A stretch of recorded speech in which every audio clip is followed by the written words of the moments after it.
Hello, this is Ken Ferrie with this week's Boots in the Field report. It's nice to see everyone as we finished up our second round of agronomy meetings last week. In this podcast, I'd like to address the concerns we're hearing when it comes to the current groundwater supply. Many growers have been commenting on the lack of tile lines running, low levels in the neighborhood streams. Our tile guys have been commenting on how many hookups they're doing and there's just no water, at the main as they're doing the lateral hookups. If you're following the social media on Bloomington, Illinois' water situation, it has a strong smell and taste. Eating a Sunday morning breakfast with the family at a restaurant in Bloomington, I thought the water tasted and smelt like dirt. Lake Bloomington's water level is low, so they're pumping out of Lake Evergreen into Lake Bloomington. The city is hoping that snowmelt and spring rains will replenish those levels and they get this thing taken care of. I got news for them. We don't have any snow to melt, so they're counting on spring rains. If we look at the drought map, 2/3 of the Midwest is abnormally dry, and probably more than half of that is already in what's called a D1 drought. Now, we know this can change in a few weeks. With timely and spring rains, we can reload that soil profile. And with a loaded soil profile, going into our planting season, we can make it typically to the end of June without much stress. If the soil profile is not reloaded, June can bring some significant stress before we even get to the dry months of July and August. With growers becoming more aware of the increasing dry conditions, we're starting to get questions about what we should do to prepare for a drought. Should we cut our corn populations back, or maybe reduce our yield goals or N rates? First of all, we never set out and planned for a drought. We planned for 2025 to be our biggest crop ever. We know this moisture concern could disappear quickly with spring rains. What we do is try to mitigate the risk of a drought. We mitigate drought risk by eliminating and farming without compaction layers. Getting roots deep quickly helps mitigate risk. Picking the right hybrid and placing it correctly goes a long way in mitigating the drought risk.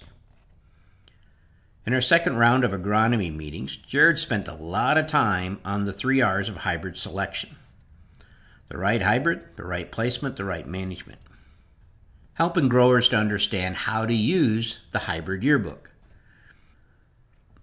Talking growers through what makes a hybrid defensive and offensive. To maximize yield, we must capture 97% of the sunlight by the time that corn tassels. Capturing this sunlight is a combination of several things: plant population, row spacing, plant height, leaf architecture, and leaf size. When water is not a concern on heavy soils or irrigated soils, we can achieve 97% light capture by pushing up our plant populations.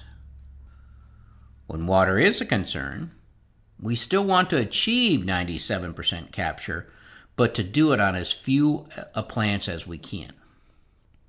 This leaves more water per plant.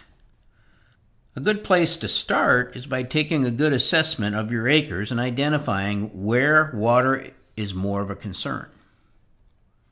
This, in most cases, can be done by tapping your own experience in each of your fields on dry years, as well as revisiting your yield maps for each field. Ranking the fields by how much is defensive versus offensive will help you build a plan to mitigate drought risk. If a field is 70% defensive, we're talking about light soils that tend to get tight on water in dry years, while the other 30% has high water holding capacity and can hold its own in dry years, you would have a defensive field, and you should plan accordingly. If this field is flip-flop, where 70% of that field is the more productive stuff and can hang on in a dry year, then you'd have an offensive field. Now, many of these fields are going to be a 50-50 split, and you're going to have to manage accordingly. Many growers rank field defensive, semi-defensive, semi-offensive, or offensive. In essence, you're ranking your field's weakness so you can farm around it. From there, you look through your hybrid lineup to see what you have, how many are offensive, how many of your varieties are defensive. In a defensive mode, our goal still is to capture 97% of the light capture, but again, do it on the least amount of plants possible. So what makes a hybrid defensive? Typically, there are a number of things. Plant height. Defensive plants tend to be taller, making it easier to shade the ground at low populations. Leaf architecture on defensive plants tends to be pendulum in nature, with wider and longer leaves. The last thing you would look at is how many kernels does it take to make a bushel? How low can this hybrid go to make a bushel? When you lower the number of plants on defensive soils to conserve water, it's important that your hybrid can produce enough kernels to reach your yield goal. Defensive hybrids can produce typically somewhere around 55 to 65,000 kernels per bushel. They can get that low. Offensive hybrids are usually on the other side of the spectrum. They're usually shorter in nature, more upright in leaf structure. To capture 97% of the light, you need the plant population to be higher. Kernels per bushel in our offensive hybrids tend to be in that 70 to 80,000 per bushel range. Many hybrids fall in that area in between defensive and offensive. Medium tall, semi-pendulum in nature, medium short, semi-upright in nature. Take your hybrid yearbook and break out your hybrids into defensive and offensive and end everything in between. If you don't have a yearbook, this is the conversation you have with your seed supplier to break your hybrids into defensive and offensive. Now match your hybrids up with the fields that better suit them. On those defensive farms, match them up with taller pendulum hybrids that can be planted at lower populations. And on the offensive fields, line them up with the more upright, shorter statured varieties planted at higher populations.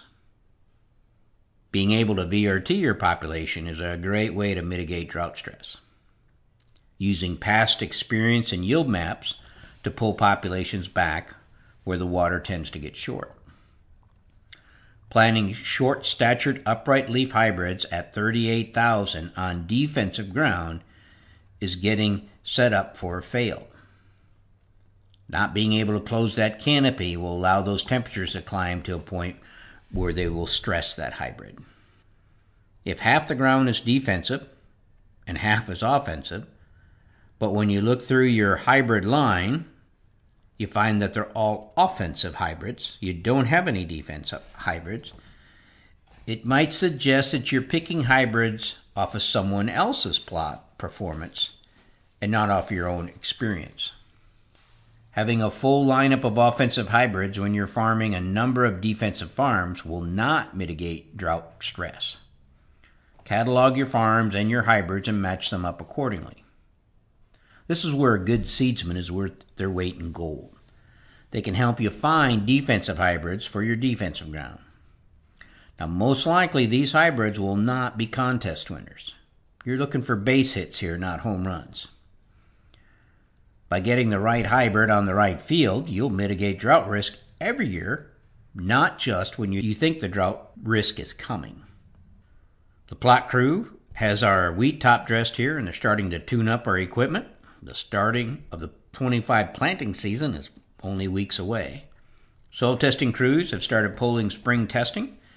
If you haven't got your test needs turned in yet, let's get that done. We had a lot of interest in our second round of meetings about putting farms on the high resolution program. Farms you want on it, make sure you let us know on your soil testing forms.